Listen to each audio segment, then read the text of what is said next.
Ladies and gentlemen, thank you for joining me. I am the Fuzz, and I'm here to entertain you. So I want to talk about the spell and artifact removal, which I will from now on just refer to as spell removal for shorthand, and how it has changed. So spell removal has been a bit of an issue in the past, where we had cards like Unicorn and Gnome, these two fellas, well, I'm looking at you guys, just being really good because they killed everything and just had no downsides. And then other aspects had no answers at all. With the recent patch, i.e. the release patch, this has changed a little bit. The spell and artifact removal has been sort of split up, with Nature's artifact removal going to Corruption and Wisdom's spell removal going to Order. And you think, okay, now almost everybody can deal with it. Not quite. See, I've begun to realize that splitting up destroying spell and artifact, destruction of spells and artifacts from each other is kind of bad, because just countering one of those things is just a little bit too narrow. Spells and artifacts aren't even that common. They're there, but they're not super common. Like, they're even put together, they're less common than creatures. So if you can only counter half of them, it just makes the cards seem kind of weak. And the weird thing is, we have some really good designs on these cards that I feel kind of go to waste. So what am I trying to say in this video? I'm trying to say is, put spell and artifact removal back together in each card. Any card that deals with spells and artifacts should deal with both. Now, how do we fix the fact that this would make some cards too good, like Unicorn? Well, here I got the list of all the cards that deal with spells and artifacts in some way. Let's take a look. So this guy, I really like this card. I think it was designed in a very nice way where it can deal with spells, but it has to hit face. This guy should most definitely also interact with artifact. So if your opponent has a spell or artifact, he gets the extra speed, and if he deals damage to face, he can destroy one. Pretty good. But he has to deal damage to face, so it's not like a Unicorn where he comes down and instantly destroys something.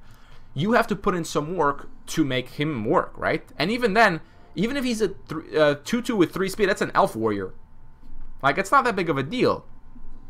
So I would say this guy should most definitely interact with both, because that's how you do it.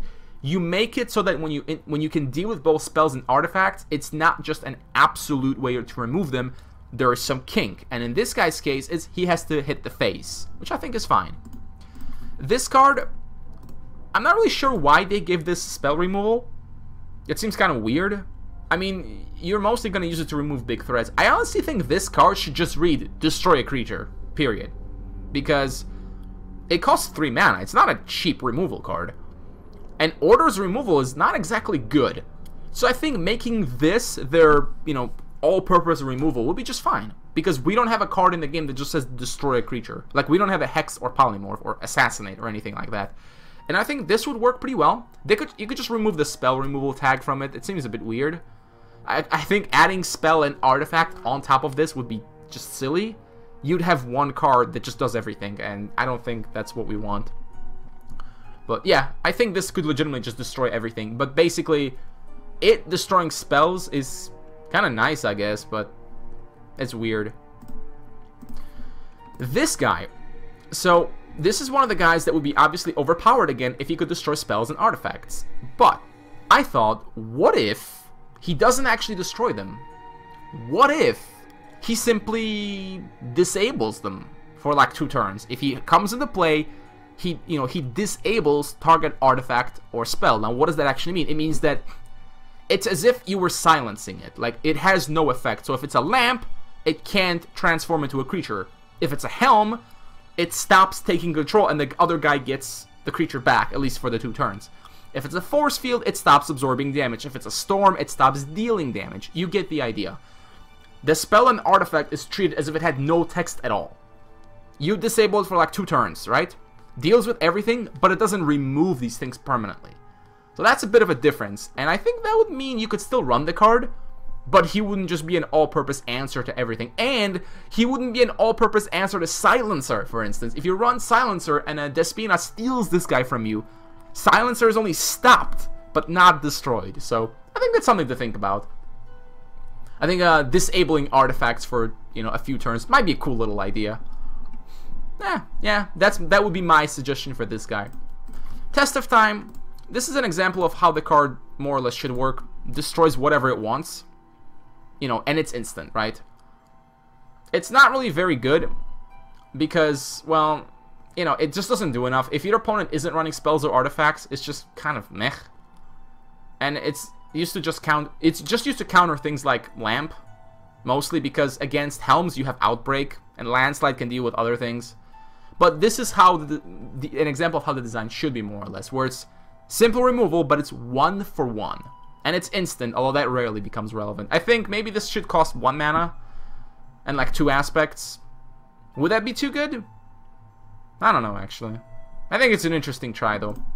What about Mr. Unicorn? So, Unicorn is the other card that if he just destroyed spells and artifacts, he'd just be too good. He'd be back to his original self. So what if he just bounced them back to hand, right?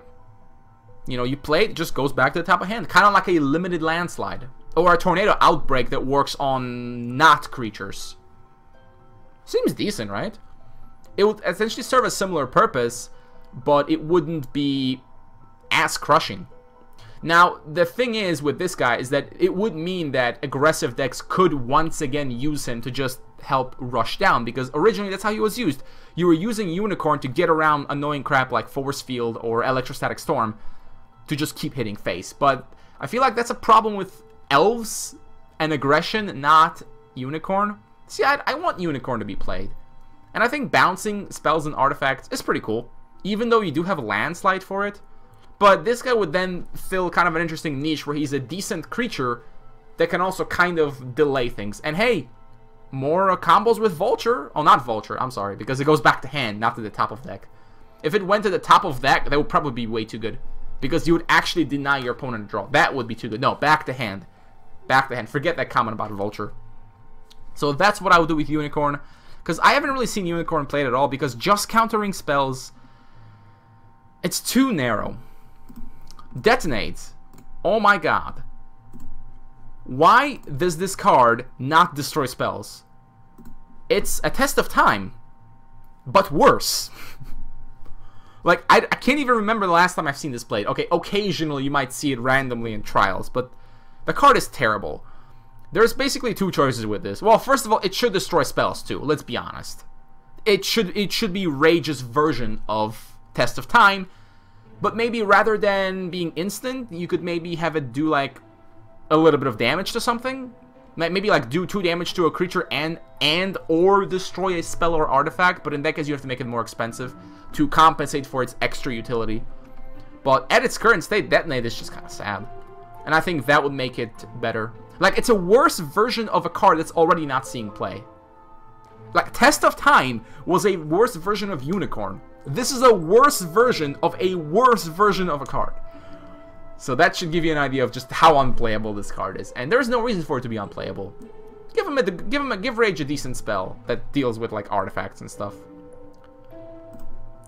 Goblin Fireworker. This is an interesting one. I feel like this is what Unicorn and Gnome Power Engineer should have been. It's the same concept. It's a creature that deals with them. But there's a key difference. Number 1, you have to pay 1 extra mana to do it. And 2, he dies. So it's a 1-for-1 trade.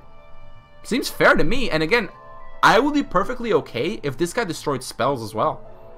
You basically are paying 3 mana to destroy a spell or artifact.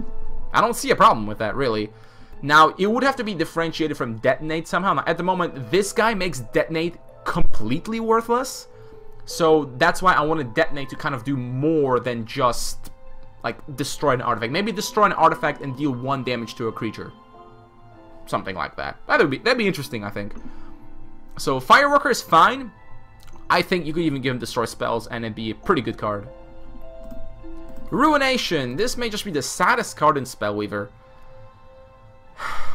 Really, this card should just read destroy all artifacts. Oh, I'm sorry. Destroy all artifacts and all spells. And it might actually see consideration for play. Maybe. But just destroying artifacts, that never ever comes up. Like, you might count... There's like one deck that this counters. That'd be some kind of a reflector deck where they play reflector, maybe a lamp or something. Yes, it counters that deck. And nothing else. And it's 4 mana. 4 mana for a card like this. If this said destroy spells and artifacts, it's probably still not too good, but it does something. It has a cool purpose. It's an expensive spell and requires 2 rage, so it seems fair to me. As it is, the card is completely unplayable. And it's another shining example of why splitting up spell and artifact destruction is just bad, I think, because it makes all those cards just worse. And artifacts and spells are a smaller subset of cards than creatures. There is no reason to split those up. I have one last card to discuss, and that's the Herald. Now, I actually like what happened to Herald. The old version didn't have the interaction with artifacts. This one does. This one is interesting because it deals with artifacts and spells, but kind of inefficiently. Like, against spells, he only counters some of them, not all of them. He counters, like, storms, force fields. He can also counter Runelet Incarnate, which is hilarious. But he doesn't counter, maybe, Burning Rage, for instance. Now, secondary, he deals with artifacts, which is pretty good, but your opponent chooses what he loses, so if he has 2 artifacts, it doesn't quite work out. So, I think Herald is fine. It could even use a very slight boost, but I wouldn't even mind if it didn't. It does its job, even though it's a bit limited in scope. I like the card. I do like the way this was designed, and that it can deal with both spells and artifacts, but there's some limits imposed on it, as there should be with all these guys. You know, each of them should have his own flavor, basically is what I'm saying. You know, with Unicorn, you're bouncing because that's what nature does. And blue, I don't know. I just thought disabling artifacts or spells would be pretty cool. So, that's all I wanted to bring across in this video. Just to make this spell artifact removal situation a bit more balanced, so that it's okay to have these powerful spells and artifacts, because there's answers to them. Because something like Helm can just completely ruin you if it takes your biggest creature and you can't do anything about it. But at the same time, your answer to this card shouldn't be ridiculous. You should have to pay something. You know, with Fireworker, you have to basically sack him. He's basically like a spell in that case. But he doubles as a creature. But because of that, you have to pay 3 mana instead of, let's say, 2 mana with Test of Time. So, works out pretty well. So, that's my 2 cents on the situation. I don't expect any of this to happen anytime soon, but I do hope that it's at least considered, so that we can have spells not be oppressive, so we can create powerful, awesome spells, and not worry about them taking over the game or anything like that. Anyways, thanks for watching, and I'll see you guys next time.